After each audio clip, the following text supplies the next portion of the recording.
Right, there we are. We are recording.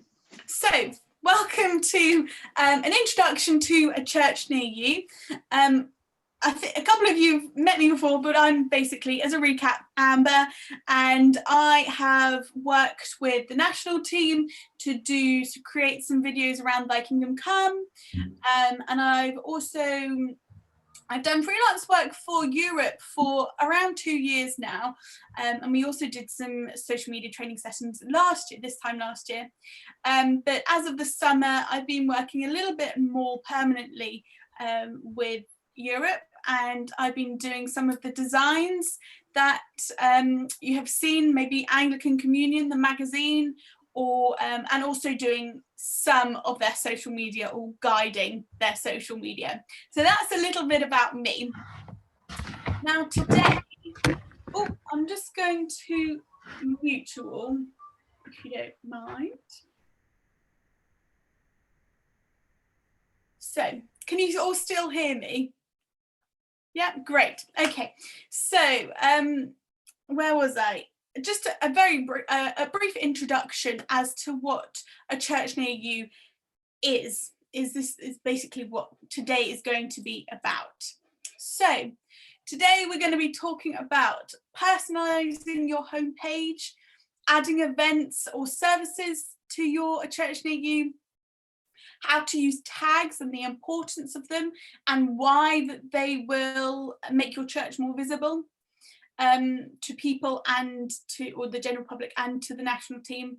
Also how to create pages, obviously become an editor if you're not already, how to write for your audience, and then also the idea of using a church near you as your main church website. So for those of you who don't know what a church near you is, it's basically the Church of England's tool for finding local churches, for people to find their local churches or churches that offer a particular feature or facility that they want. So that could be a food bank, or they might be looking for a church with wheelchair access. They might be looking for a church with a spire, who knows? So all 16,500 churches and cathedrals across England and in the diocese in Europe, plus the 4,700 school churches are listed on the website. So everyone should be listed on the website, every church. And churches can log in by being an editor and edit their church information, include their services, so whether they're online or when we're allowed to go back into our churches face to face, add events. So if you've got a Christmas service or a carol concert you want to add, you could add that. And then plus lots more features, which we will go into in more detail later. So why is a church near you such a fantastic resource to use? Basically, in a nutshell, it's because it's a website that's used internationally and therefore will come up higher in the search engines if people don't know exactly what to search for, if that makes sense. So you can use it as your main website, or you could just use it to support your ongoing digital communications. And just put your events up there for maximum coverage and maximum promotion. As on the screen here, these are some statistics which highlight a little bit about a church near you and the traffic that gets driven to the website. So these statistics were taken from this summer, plus on top of these, 80% of visitors to the site are brand new, so they've never visited before. 30,000 hymns were downloaded in just over a month during lockdown. So I don't know if you know, but in a church near you, they have a resource hub, which again we'll talk about later. But they basically put up hymns and hymns for people to download, or churches to download, to be able to include in their services. With no problems around copyright. So 30,000 hymns were downloaded. And then also 2,000 services and events have been uploaded since Holy Week and Easter. So that statistic is from, like I say, Holy Week and Easter to about July, August time. So a huge amount of services and events were added this year alone. So a little bit more about you guys and the editors and publishers. So you can have a maximum of 5 editors, publishers, or administrators. Publishers just means that you can edit the church information. That's it. Then you can have an editor, which means they can edit all of the church information, plus respond to any inbox messages.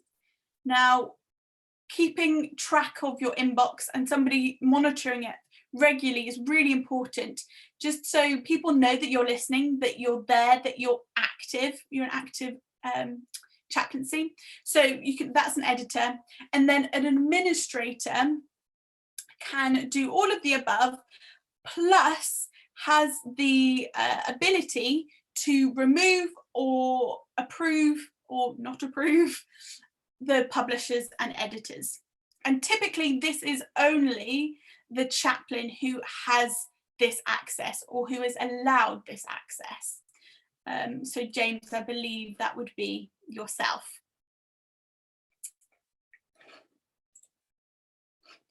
So I don't know how many of you already are editors. Are you all editors actually, or not? No? Okay, we'll go through this then. So how do you become an editor? And actually, as a side note, editors of a church can't add other church or editors of the Church Near You page. Rather, the potential editor, the person who wants to become the editor, needs to set up an account and request to become an editor, and that request will get sent to the chaplain. So just to run you through kind of how you become an editor or a publisher, depending on what your chaplain would prefer you to be. So firstly, you obviously log into a church near you. You type in what church you want to become the editor of. And then you find that chaplaincy, and then you click at the very bottom. So it's here, it's quite hard to see, but it says edit this church. So you click on that. And then if you don't already have an account with the church near you, it will come up with this first box. So you will have to register for a church near you account. When you've done that, you will receive an email just to verify your email. So you click on that, just like a normal verification service. Click on that. And once you've done that, it's a bit of a lengthy process, I can appreciate. So once you've done that, you log back onto a church near you, find the church again, you'll have to type it in again, find it again. And then one of two things will happen. You will either, if you are the chaplain, or if you tell your chaplains this is how you do it, if you are the chaplain, they will receive, so once you've gone back into a church near you second time, you have to press Amber? Yes. Could you enlarge the screen, please, because it's very small. Is it? Yes, what I'm viewing is minute. Can't read it. Oh dear. Let's see if I can make it any bigger. Is that better? Can I suggest something, Susan? Sorry, was it Susan speaking? Yeah, I believe so. I think you may be able to drag the screen to the right and make it bigger yourself on your own screen. I've been trying. But because if you do that, I've just done it. You can squash the pictures, but enlarge the screen bit. If you No, click, The pictures on- the pictures are very small. yeah, I've just been with the Bishops' Council, and their screen for sharing was very big, but I can't make it bigger. Is myself. this filling your whole screen or not? No, it isn't. It's filling about a quarter of my screen. yeah. So you need to click on the little bar halfway down. There should be an option to how you view the what settings you are in Zoom. So if you potentially you might have it, you need to have it in speaker view. Well, I'm going to view options, and then it should just be the one box. and I'm on full screen.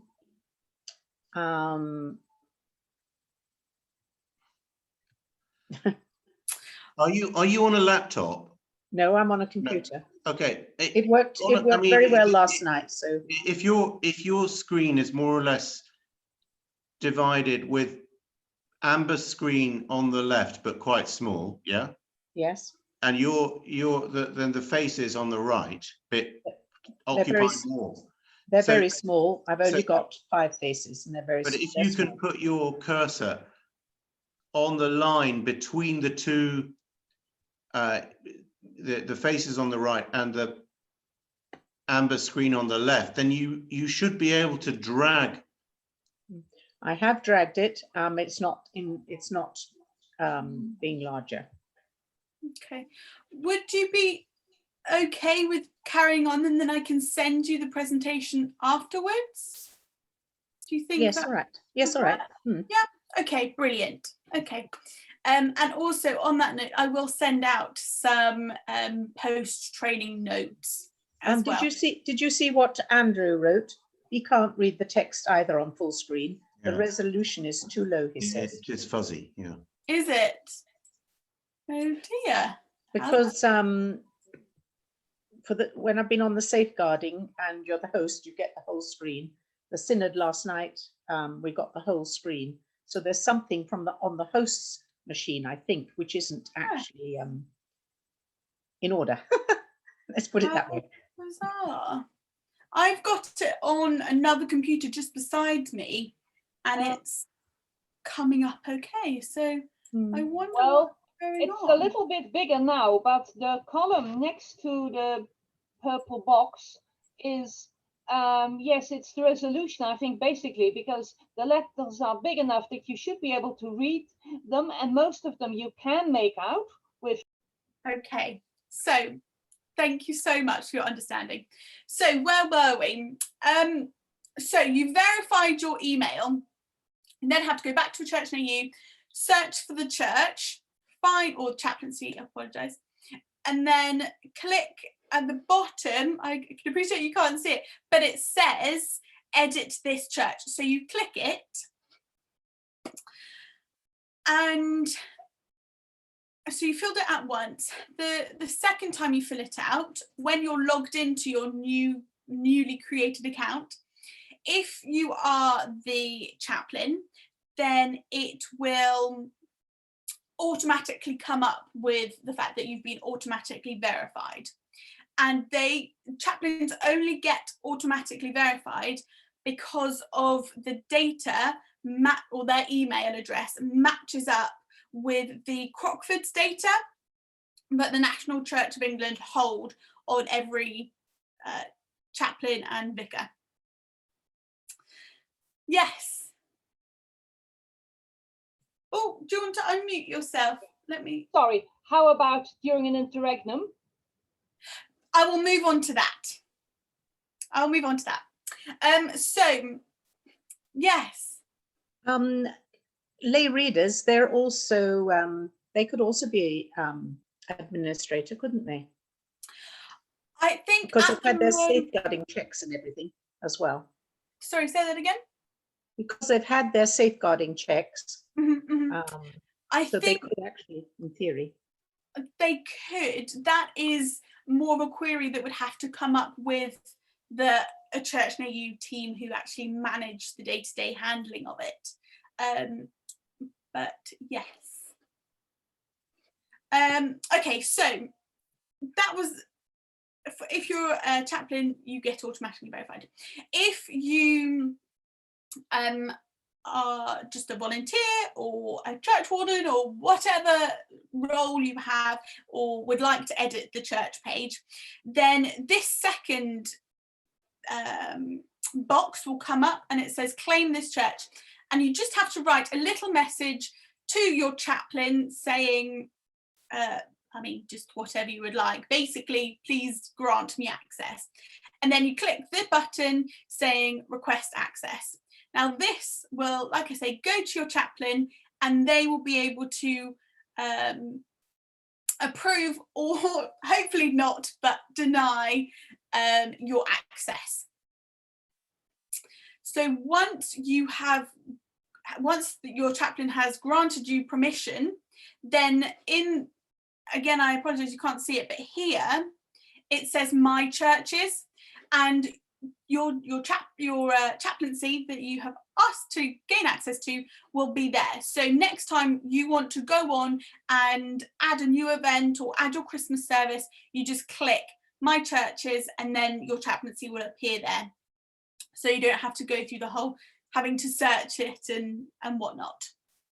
Now, if your chaplaincy is in vacancy or interregnum, then you will need to contact the Church Near You team directly and ask for a manual approval.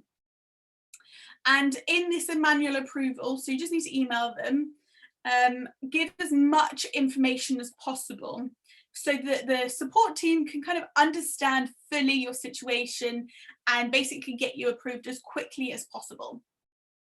So kind of information you want to include is your role within the church, your email address that you have registered with a Church Near You, plus your permission to disclose, for the Church Near You team to disclose your information, such as your name and your contact details, so that they can just quickly contact the diocesan staff to make sure that you are part of that church and that it is okay for you to edit that page.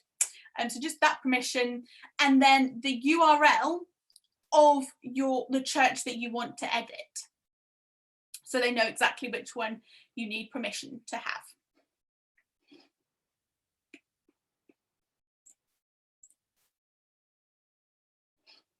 So you are logged in. What now?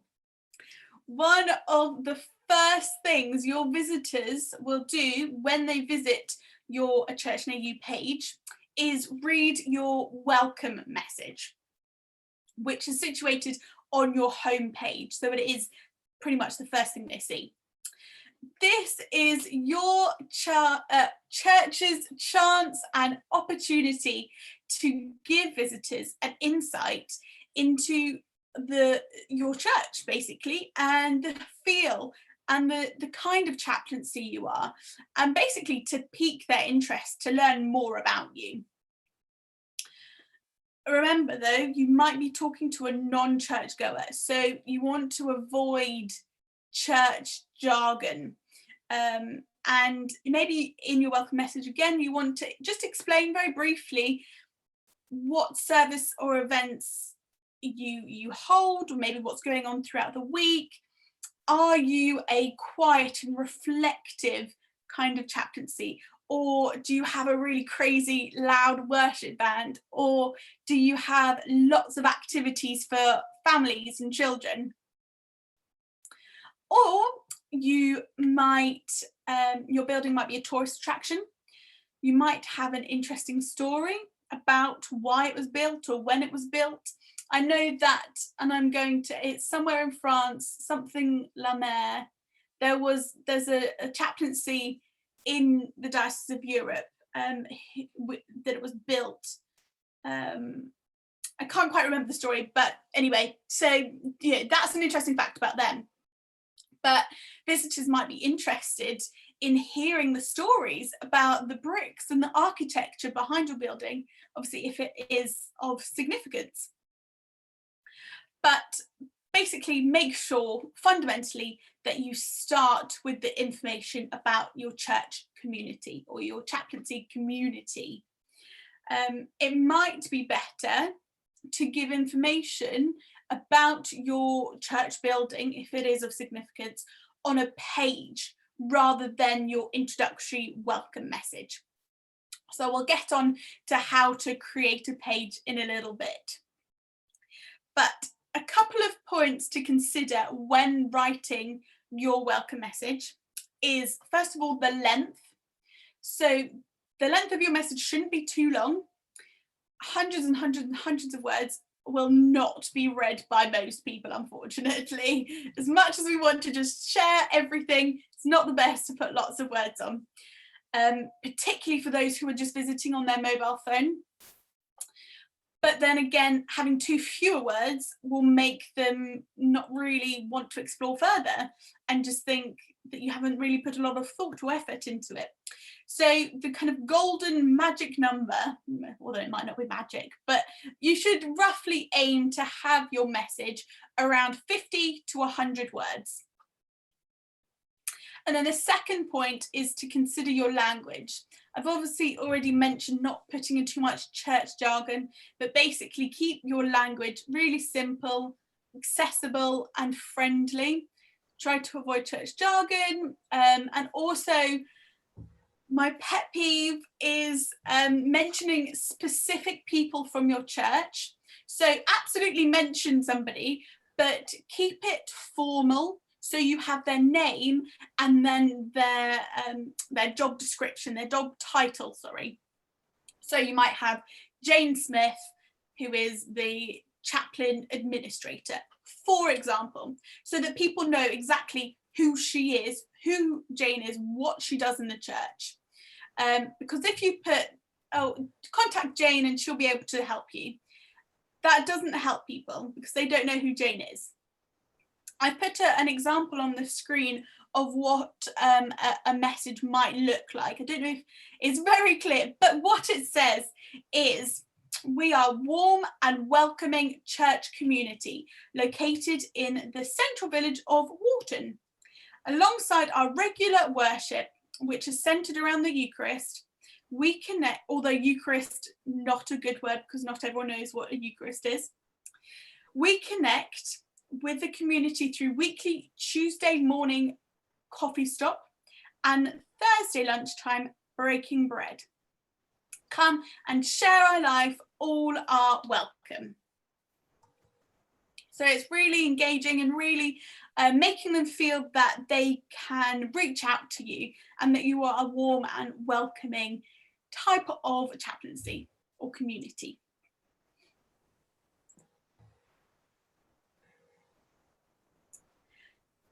So while we are on the topic of home pages and your welcome messages, I want to move on and talk about cover photos. So I don't know if many of you are on Facebook or on Twitter, but it's basically the same thing, cover photo. So this again is one of the first things that your visitor will see when they land on your A Church Near You page. Now think about what you want to communicate with this picture. So you can see here quickly, this is your cover photo, and then this is your welcome message. So as tempting as it might be to use a beautiful photograph of your church building, consider it an opportunity, again, to just share what your community looks like, share what your chaplaincy looks like.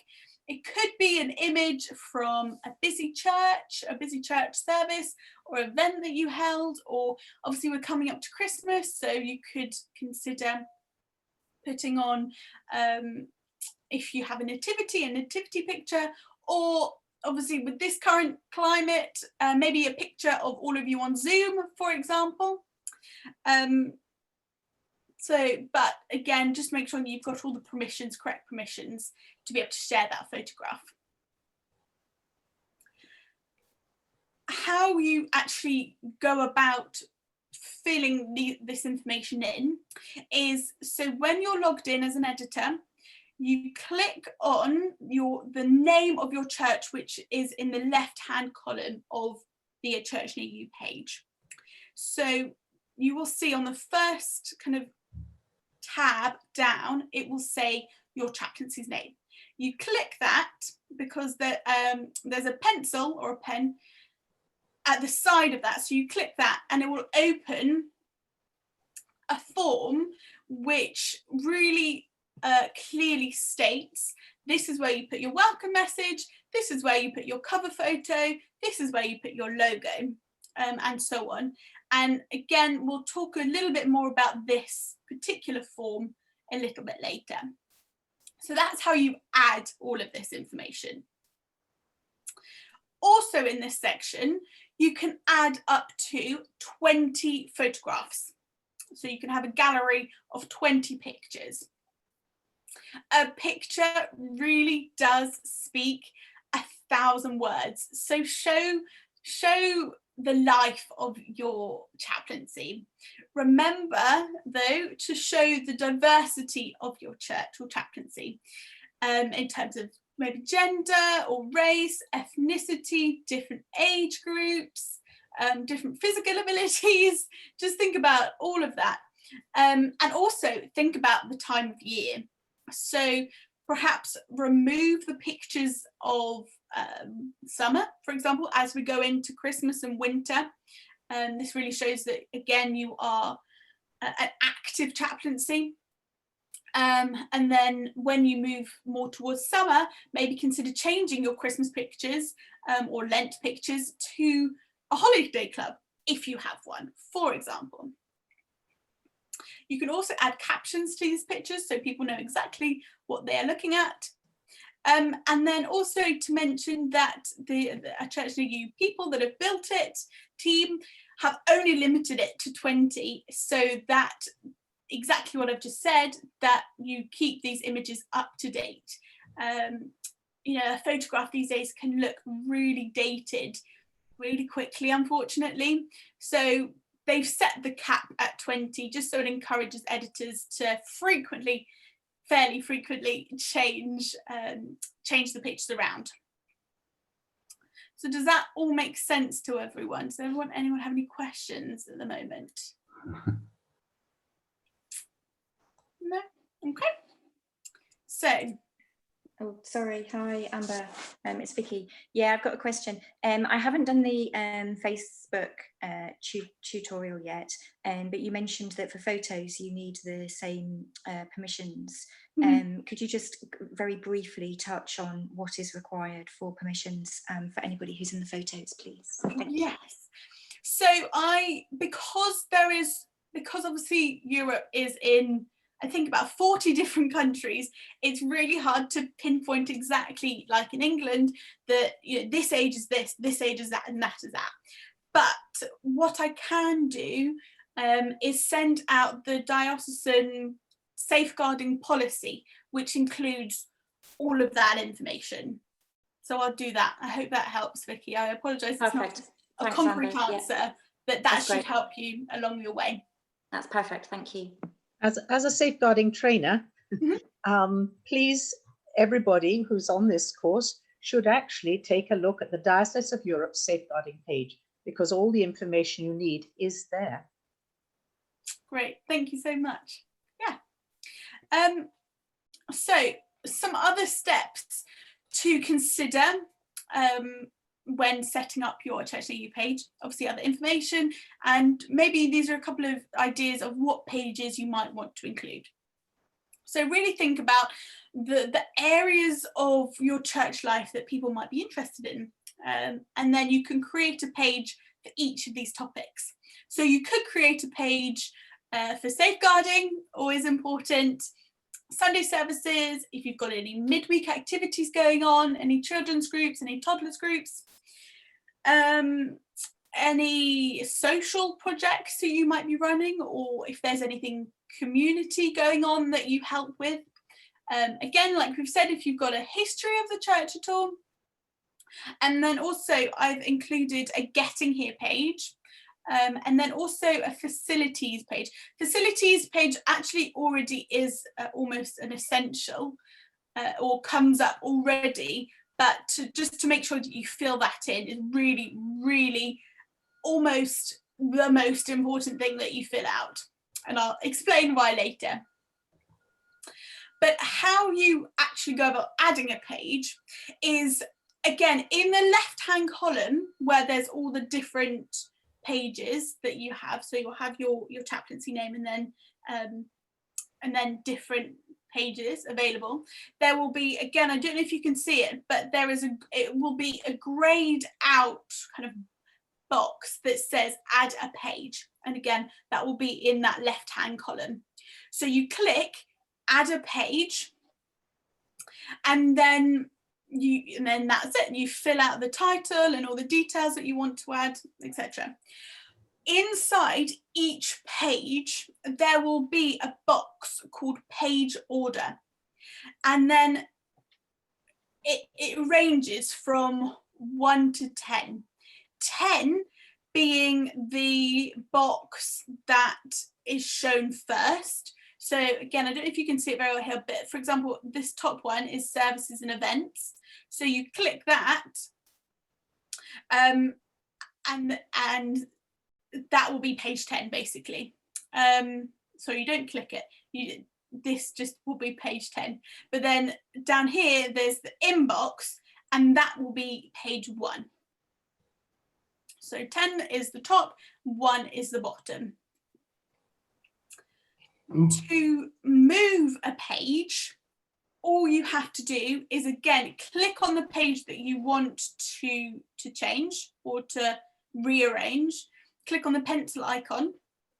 And again, like I say, there's that box that says page order, and then you just change that number to whichever you want it to be in, if that makes sense.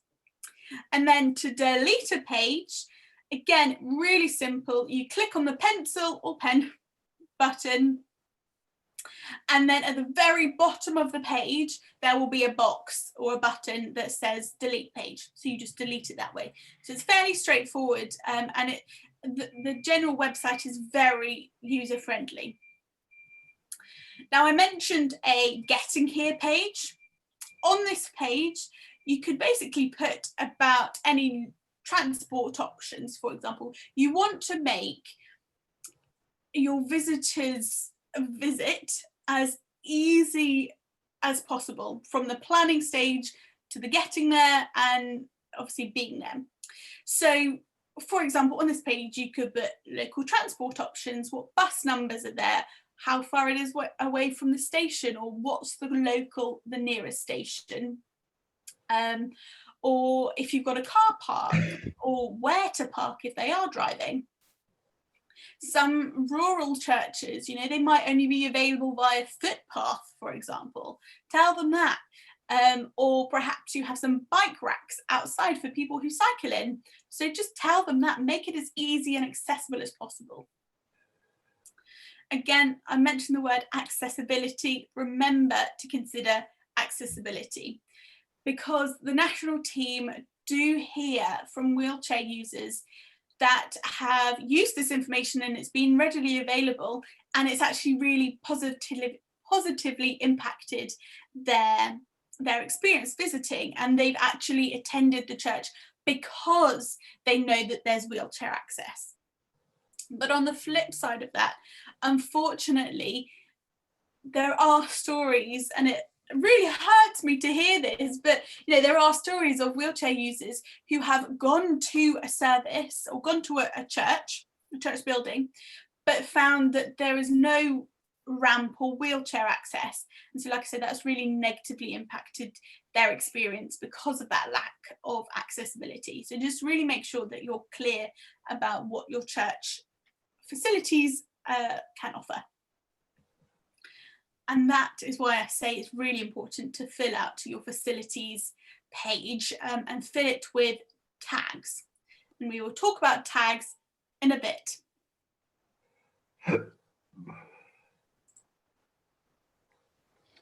Now on to adding events. So to add, edit or remove a service, you click on the pencil. So I don't know if you can see it, but again, the same pencil, click on it, and then it will come up with this box. If you actually want to add one, I apologize, I misspoke. If you want to add one, you click on the plus sign, and that will add it, and that will come up with this box. If you want to edit or remove, then you click the pencil. So to add an event, you click the plus, and then you complete the form that pops up. So this allows you to tailor how regular your service is, if it's just a one-off, everything. Remember to call it, or call your service or your event, something that is easily understandable. Again, remember that you might be talking to a non-churchgoer or somebody who's just exploring their faith. It also, in this box or form, requires you to add a description. So this really helps people to know what to expect if they haven't attended one of your events or services before. So just in this box, think about the style and tone of the event, you know, who's welcome, who might enjoy it, that kind of thing. And then if you actually look after or edit multiple chaplaincy or Church Near You pages, then there is the facility to copy your event to those chaplaincies. So at the very bottom of this form here, there will be a copy button, which you can just click, and then it will give you the option of what chaplaincy pages, other pages you want to add to it. But just remember that as soon as you do that, it stays like that. So if you ever change an event, then you will have to, it doesn't change, if you change one, it doesn't change the other, basically. So it won't be automatically copied across. So you have to then go in to the individual chaplaincies and change it that way. So does that all make sense and fairly understandable? Yeah, great. Yeah, I'm not sure I quite got that. I'm really sorry. No, of course. So let me go back then. So Yeah, to add an event, you just click the plus button, and then to edit or delete an event, you click the pencil. So that's just to edit it. Oh, do you want to, shall I unmute you? Oh yeah. There we go. Sorry.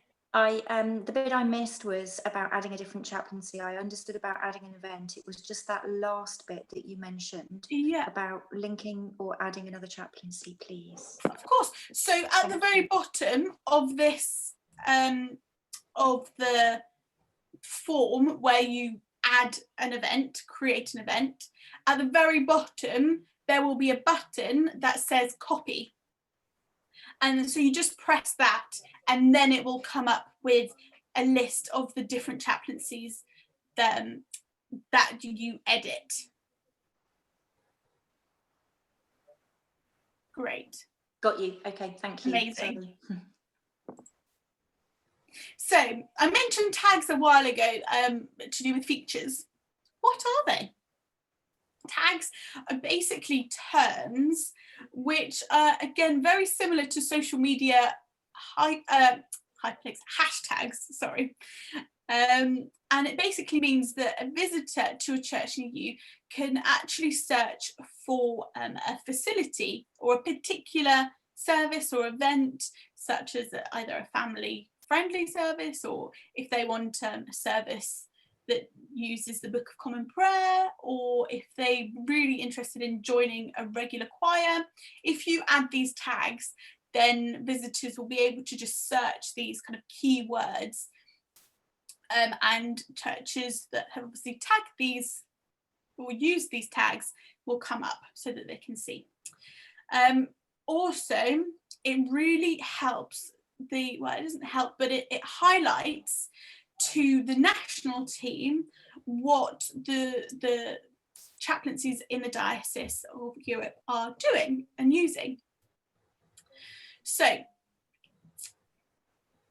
to mention, there is actually a live streaming tag, which you should actually use. Although it says live streaming, the Church of England actually recommends you use it on any of your recorded services. And again, this will make it available to everybody, everyone who uses a church near you to see. So it makes you more visible. And while we are on, so that's basically tags. While we're on the topic of live streaming, you can actually embed a service or a recorded event, any video for that matter actually, onto a church near you, so that it makes the user experience a lot easier. So instead of people having to just click on a button or a hyperlink to then go to your YouTube page or to wherever, the video is just already there. It's just there and people can watch it straight away. So again, it's that whole user experience, and the less buttons they have to click to get somewhere, the more chance they will actually do it. Having said this, again though, the national team do recommend that you add a page for your live streaming events. So again, like I mentioned above with how to create a page, halfway down the add a page form, there will be a box that says video URL. And that is where you copy and paste, if your video is on YouTube, for example, copy and paste that YouTube hyper or link URL and put it in that box. And even if your service is not being played yet and you've just scheduled it to play, for example, this coming Sunday, then you add that still in there, and then when you go live, it will also then go live on automatically on your A Church Near You page. So I hope that makes sense. I can appreciate I kind of jumped from tags to live streaming very quickly there. Yes. Sorry, was it? The bit about the automatic, how does that work? That, I mean, you say that if you have the link to the recorded service on the site, it will automatically be available when the service is on. Yes, exactly. Okay. It will automatically. Like on YouTube or something like that. Exactly. So you just copy and paste the URL and it will automatically appear there. And it would look like a normal kind of YouTube video almost. So the video will be there and there'll just be that play button in the middle of the video. Useful. Yes. So, James. Amber, I'm sorry, I didn't really get what you said about tags. How can we do that? So they will be under the facilities and features tab on the left hand side. So you know, on the left hand side of A Church Near You, there's that column with kind of about us and yeah. Bits. So on one of those tabs will be one called facilities and features. Yeah. So on that, there will be loads of lists of different ones that the Church of England offer. So with that, actually, to add to what I've said, you click on it. So click on what you have. So this is the first thing, the first form you will see, and you can click the tick button as to what you have. And then you can actually input additional information about it. So for example, the screenshot that I have here is you can put this, says toilets are located in the back of the church. So this is just, again, additional information for your visitors. Yeah. Obviously put wherever your toilets are. And then when people are looking at your A Church Near You page, they can just click the little purple tab, and then it will open up and say what you've put. Okay, so it's only a tag that works within your site. It's not it's not a way that that is somehow in the internet outside your site.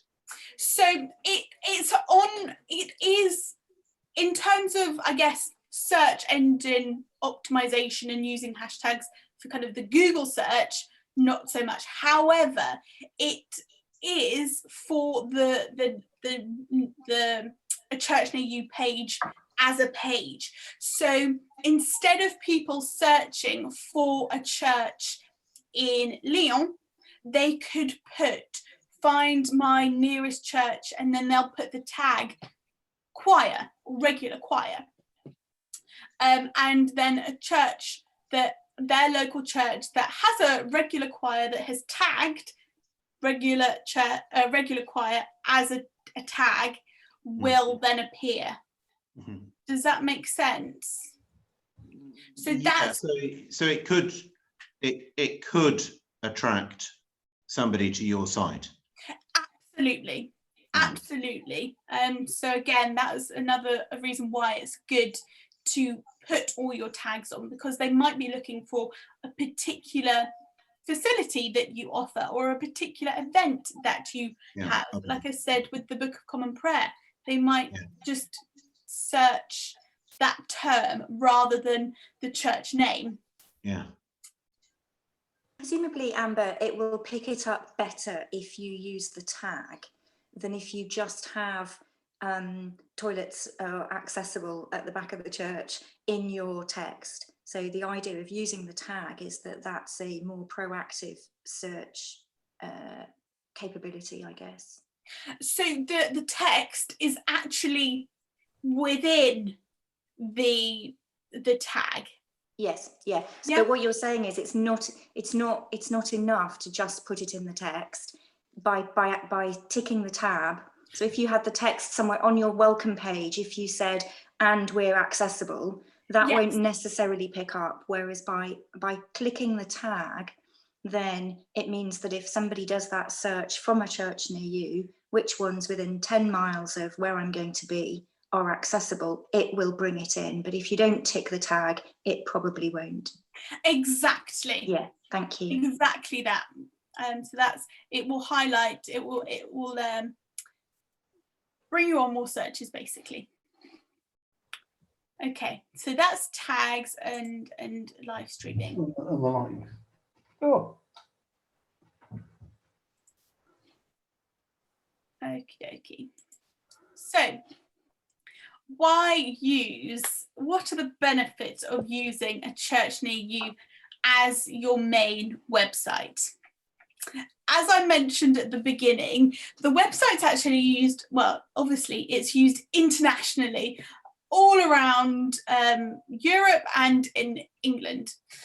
And also the national team have obviously spent a lot of money on this platform. And so naturally it will come up higher in somebody's search engine or somebody's search. So if they put in Google, like A Church Near Me, for example, it might not necessarily come up with your chaplaincy, but it will come up, A Church Near You will generally come up higher than your chaplaincy page, just because it's used by so many more millions of people. So last year, the national team actually made it possible for chaplaincies and churches to use their Church Near You page as their main website.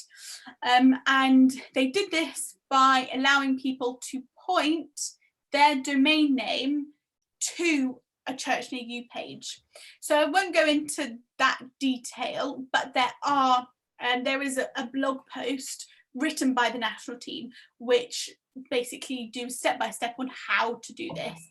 But effectively, if somebody put in www.stlukes.com, it will automatically be redirected to your A Church Near You page.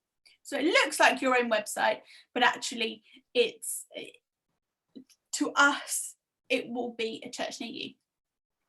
They decided to do this because 40% of editors in 2018 actually said that they would use the website if it was possible. So that's why they did it.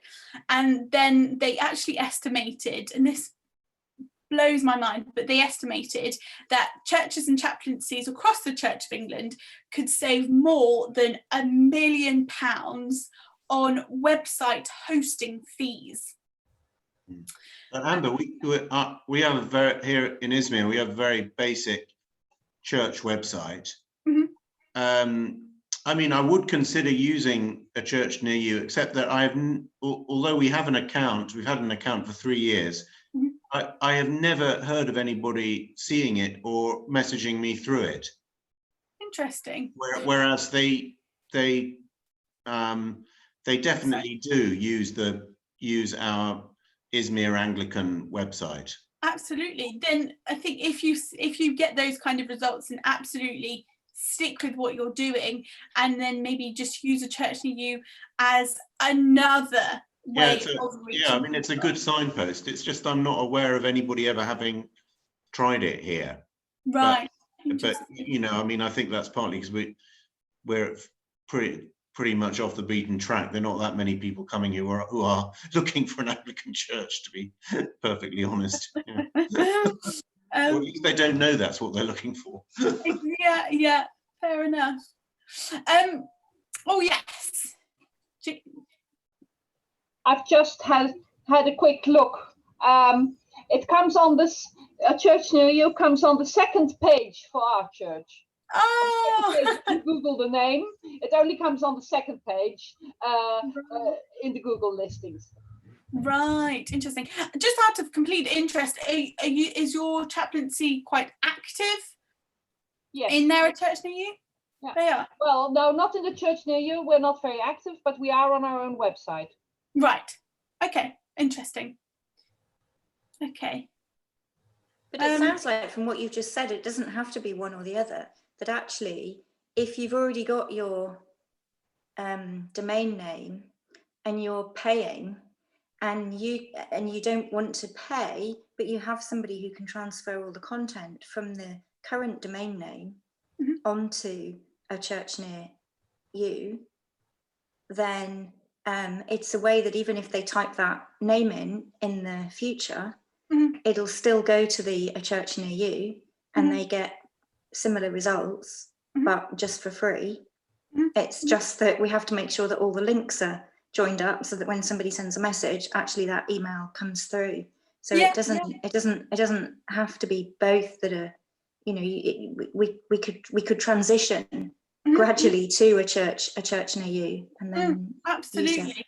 So would you send a link to the blog, please, when you Absolutely, send? yes. Fantastic, thank you. Actually, when I run through all of this, I will show you all how to access a few different helpful resources that will generally help you throughout your whole lives, when dealing with A Church Near You. So I'll show you how to do that after as well. But yes, absolutely. It really depends on what works for you, what works for your chaplaincy, what you actually have time to do as well, because I all know that we're very busy people and all of this really does take up a lot of time. I can appreciate that. So yes, it's just another possibility. It's another way of reaching people, basically. So other benefits of having A Church Near You as your main website, like we've already said, it will well, not that we particularly say actually, but it will save you money on redesigning if you ever do want to redesign. Obviously, websites can, again, like pictures, can become fairly dated fairly quickly. So it's a really easy way. It's already designed, so you can use it. straight away without having to pay someone to redesign it. Again, like we actually said, you can save money on your web hosting, and also you can mitigate any risk factors that's associated with having a website, particularly cookies and GDPR. So those are just a couple of reasons why you might want to consider having a church near you as your main church website. So I can appreciate time is getting on a bit. So I just wanted to highlight some other features that we haven't mentioned that are available on Church Near You.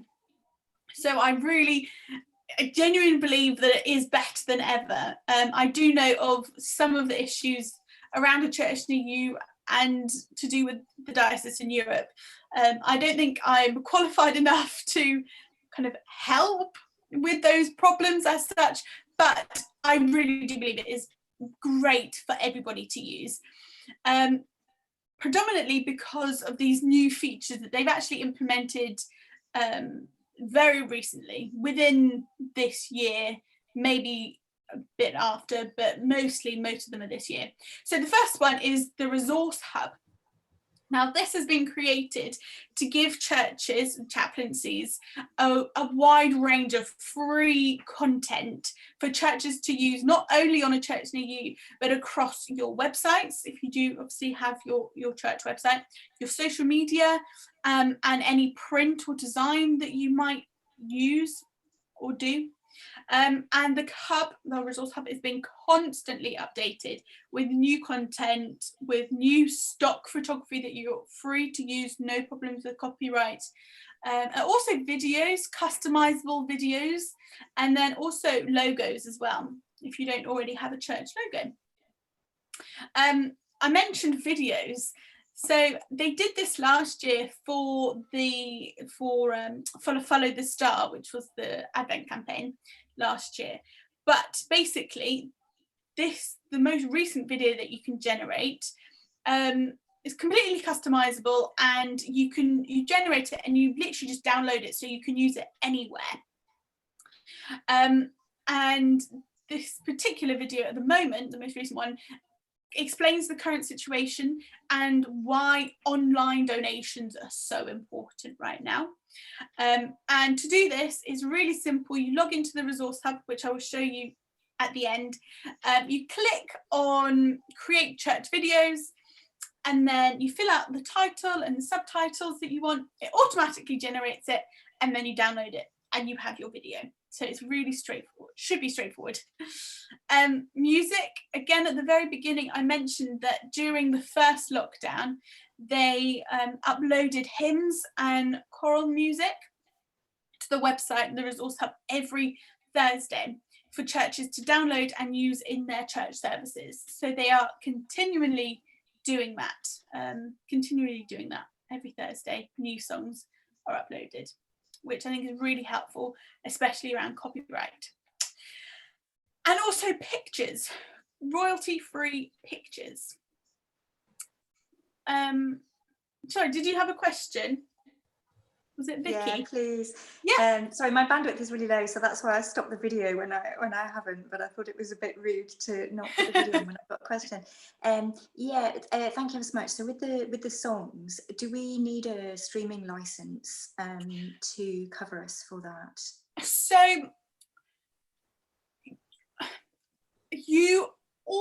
I think. So the problem is, I know churches in England, I know this might not particularly help you, but all churches in England do have a CCLI license.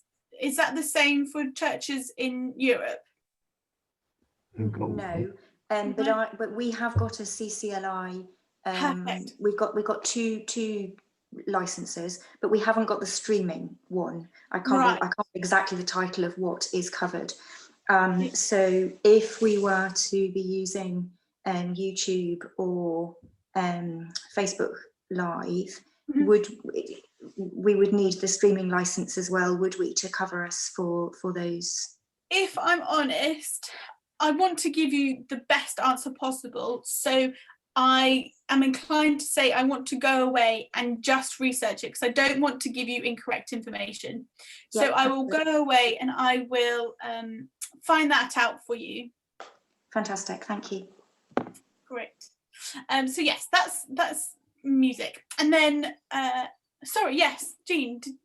I know that when we started doing stream services, we looked into it, and we quickly took out the streaming license as well. I mean, we'd had the CCLI license, but it wasn't enough. You need the streaming license too. At least in the Netherlands, you did. I would expect you will, to be honest. Yeah. So yes, pictures. So again, in the Resource Hub, you can get some royalty-free pictures. So I don't know if any of you have ever heard of Unsplash. I mentioned it on our session on Wednesday, but basically it's a website which allows you to use any picture on the website for free, and you don't have to worry about copyright. So the Resource Hub actually is connected to Unsplash. So you only have to obviously go to one website, which is great. And again, you just search for the type of picture you want and then download it as required. I would say with that, and again, I mentioned it on Wednesday, so I apologize for my repetition, but where you can, I would always recommend you using pictures that you have taken of yourself, or obviously somebody within your chaplaincy, because it gives that level of authenticity over a stock picture. So there's absolutely a place for stock pictures. If you need to use them, I use them all the time in my work, but yes, it's always better to have a good quality picture of your own chaplaincy to give a flavour of your own community. They've also included, which I know is very recent, is a donate button. So I've got this, I don't know if you can see this particularly well, but basically to access your donate button, on the left-hand column, when you're logged into a church near you, you click on your name. So that's the first tab down, click on your name, and then obviously at the top of this form, you will see, your welcome message where you add your cover photo, your logo, those 20 pictures, that gallery. So a bit further down from that, you will see a charity and donations box. So you click that, and then it will open up a form, and then you add in your donation criteria. So the URL, so if you use Just Giving, for example, you put your Just Giving URL into that, and you put a title and a description with that as well, and then also you add in your charity number as well. But again, the Church of England do recommend, though, that you actually add a page all about donations. Just to give a little bit more context to people, rather than just having a donations button. So you add a page, like we've mentioned before. So you just click the add a page button, and then it will come up with a form where you create the page. So maybe you call it either Give Now or Donate Here, something like that. Write some text to explain why you're looking for donations, and just not, like I say, just a random give us money kind of thing. And once you've set up an idea, is when you've set up your donations page, you could add in your video that you have generated in the Resource Hub. So you, like I said before, you would download it, you would upload it to YouTube, your chaplaincy YouTube channel, and then embed it in that page, like we mentioned again before, where there's the box. When you're creating a page, it will have the box that will say URL, video URL, and you just put it in there, and then that's where your generated video will sit within the page. Again, if you wanted any information on kind of giving best practices when giving or donating, asking for donations, I will send that link to you in the post note or post session notes. So you have that as well if you would find it helpful. Okay. Oh, Vicky, did you have a question?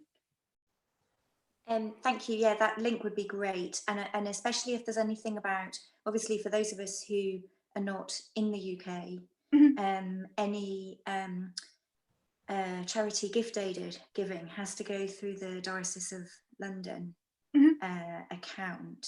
But if we don't have the right metadata in there, then the money doesn't necessarily make it to our church. So if you've got anything, tips as to how to fill out the donate button on the A Church Near You website to make sure that we can also do it through the Diocese of London account, but it comes to our individual chaplaincy, that would be really helpful. Thank you. Okay, I will definitely mention it to Damien and see if he can. Fantastic. if Thank we you. can- Sorry, I know it's really complicated and it's sort of linked to the online piece, but it's outside of it. I'm just going to jot down some notes. So donate, so I don't forget. So donate.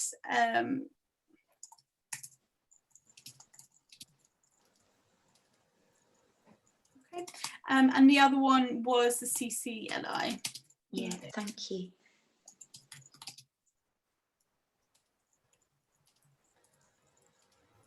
Was there any other questions? Yes. I don't quite understand the last question. You mean that money is donated through the diocese to a chaplaincy sometimes? So a chaplaincy can have their own donations page. So just like a Just Giving page, just for your chaplaincy.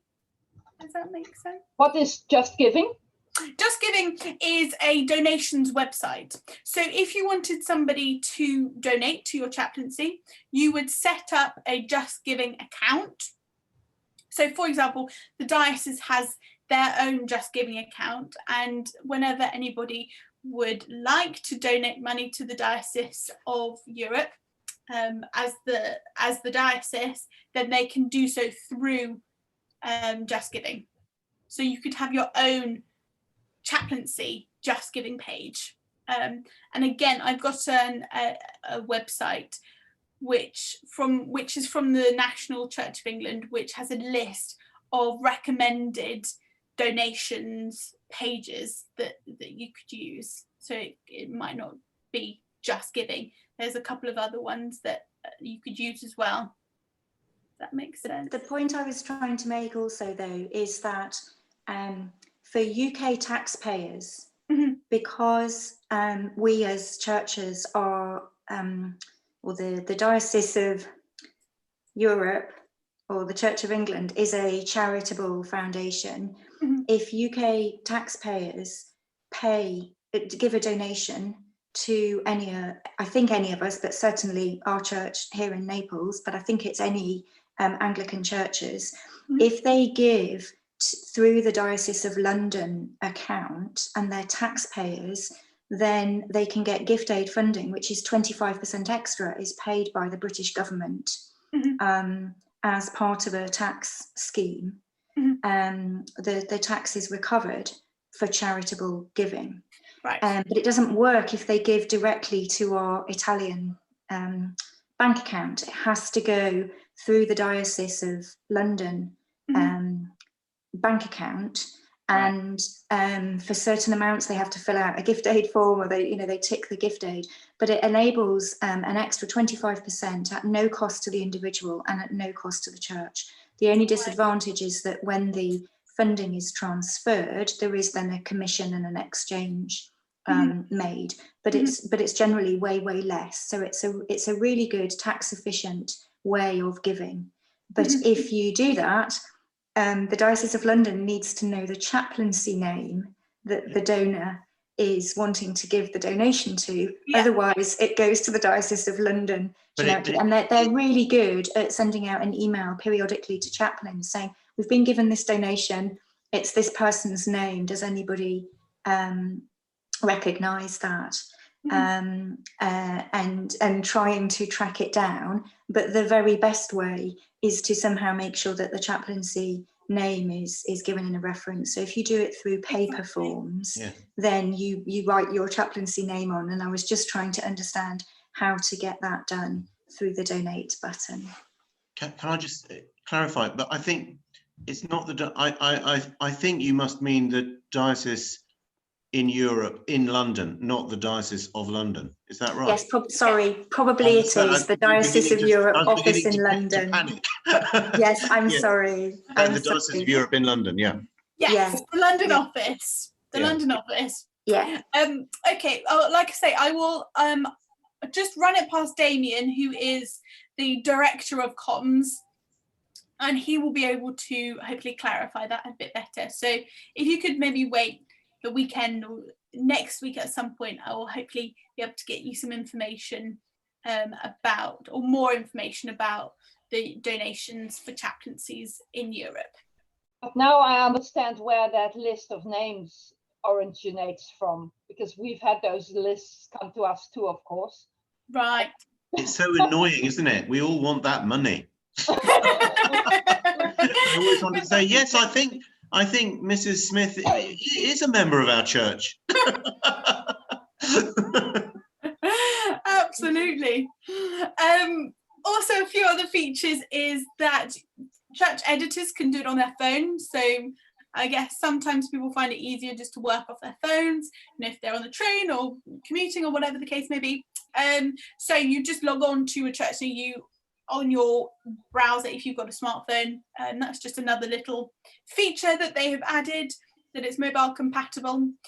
You could also, again, this is a really recent thing and is not compulsory at all, and it will not ever replace the current paper service register. I think this is maybe more particular for James, but you can effectively register your numbers on a church near you. So this isn't available to anybody other than church editors or church So administrators.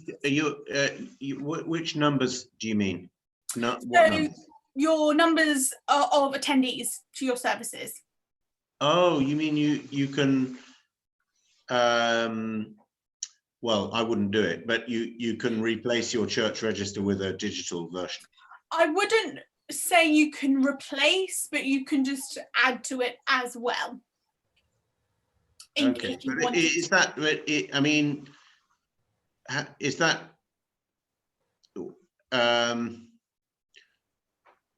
do you know why? I mean, is it? It's just another feature that they've added. The Church of You admin have added. It's, like I say, by no means compulsory. I can see how they would love to have it all done digitally, but of course it never. Yeah.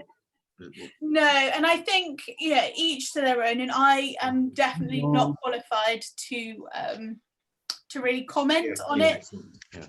But apart from the fact that it is available, and to mention, obviously, for the likes of Facebook, for example, it will count the number, like it will say X amount of people are watching if they've been watching for over 3 seconds. So you've just kind of got to be sensible and gauge roughly the amount of people that have actually kind of watched for most of the service. Just to try to gauge a true reflection of how many people have actually watched it. But like I say, it's just another feature which you do not have to use at all. Can I ask, Amber? Yes. Is the donate button, is that something? Could I mean, we have an account here, but because we're in Turkey, it's very difficult having a proper institutional account. Basically, we can't. So if somebody wanted to donate to us through the diocese, does the diocese accept donations on behalf of individual chaplaincies? That is another question which I will run past. Don't worry, it's not urgent enough to do that. If it comes up, then I can ask the operations manager about it. Don't worry about Yeah, getting yeah. back to me. Andrew will Yeah. definitely help with that, I'm sure. Right. Amber, just going back to the service attendees, in a, I can't remember which meeting, but I think it was a meeting for church wardens, we were advised that we still had to carry on with the manual entry, and that the Absolutely. manual entry was only to take into account people who were physically in the building. So it's probably quite useful from a, excuse the term, but business analytics, to capture the online presence, and it's quite useful to understand that. But we were advised we're not allowed to capture virtual attendees in the actual register. No, absolutely, and please do take their advice. Definitely do that. Yeah, so it was meant to complement your advice rather than contradict. No, absolutely. Thank you. And yeah, thank you for clarifying that as well, actually. But like you say, it's always good to have a rough idea of numbers of who is joining you for online. Okay, and then finally, again, I touched on it at the very, very beginning, but it's the inbox feature. And again, like I will reiterate and say again, it's really important to keep up to date with this, just to show your audience or somebody that's messaged you that you are listening, that you are an active church, and that you are welcoming and you are there to help. So with that being said, I will wrap things up and welcome any more questions that you may have. I know we've run through them as we've gone along, but please do. Yes. I seem to have missed, how does one access this resource hub, donate button, etc.?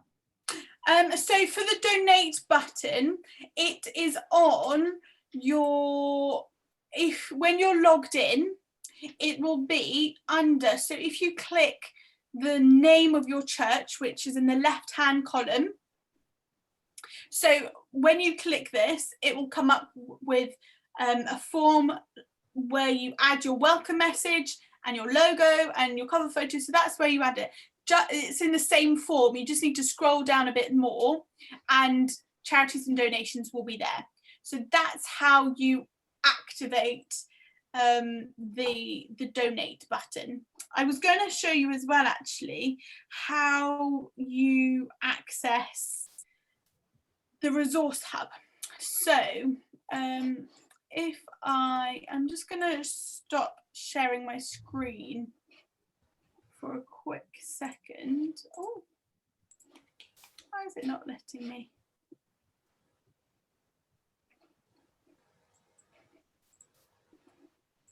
Why is it not letting give me? There we go. Stop screen. So if I just pull up this, so I will share my screen. Safari. So this is your A Church Near You page. Can you all see that? Okay. Now, so this is what, when you log on, what it will look like. If you do My Church and Benefits, this is where your chaplaincies that you can edit, have permission to edit, will be. If you want to access the resource hub, it is the third tab along. So you just click that, and then it will allow you for any digital downloads, your choral music, your hymns, so Comfort and Joy is this year's Advent campaign. So you can have a flick through here, create your church video. This is where you can create your animated video that's personalized to you. Your photography, for example, this is the Unsplash. So if you just search here for a picture, it will come up. And then also I wanted to show you this thing, this resource. So again, like I said, this is where what it will look like when you log on. If you scroll down right to the bottom, can you see that right at the bottom? There is an can you see that button where I'm the Editor Help Center at the very bottom? Click that, and then it will come up with, basically, it's a whole website dedicated to helping you how to use a church near you. So using a church near you as a resource, you click that and then it will come up with lots of different blog posts which is written by the people that manage and run the church near you. Come up with lots of blog posts about it. So if, for example, you go to accounts and editors and profiles, so click that, and then it will run you through how to become an approved editor if you've forgotten what I've did. Basically, it says exactly what I've mentioned in this training, but all that kind of thing. So yes, that's what I wanted to show you. So I hope that helps and gives you some ideas, a bit more how to use it and how best to use it, good practices. Again, did you have any more questions that I can answer? Like I say, I will send out the presentation and the notes to this recording or this training, sorry. And then if you would like the recording of this video or training, sorry, then if you just ask me to send it to you, and I will do. Great. Well, it is past. Thank you so much for joining me, and I hope you have a lovely weekend. And I do hope some of you will be able to join us for our sessions next Wednesday and Friday, which are Facebook, and then the other one is on Twitter and Instagram.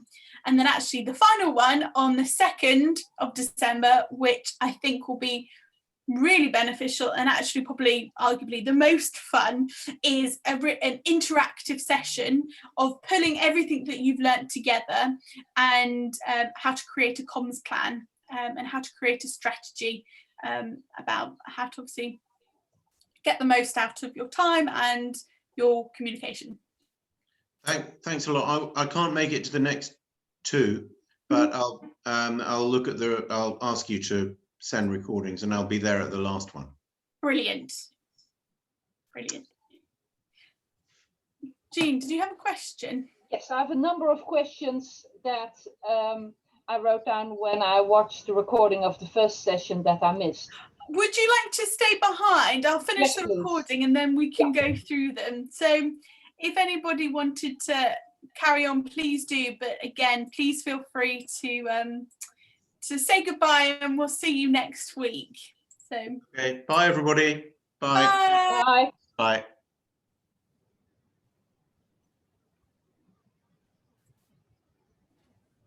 Great. So let me stop the recording now and then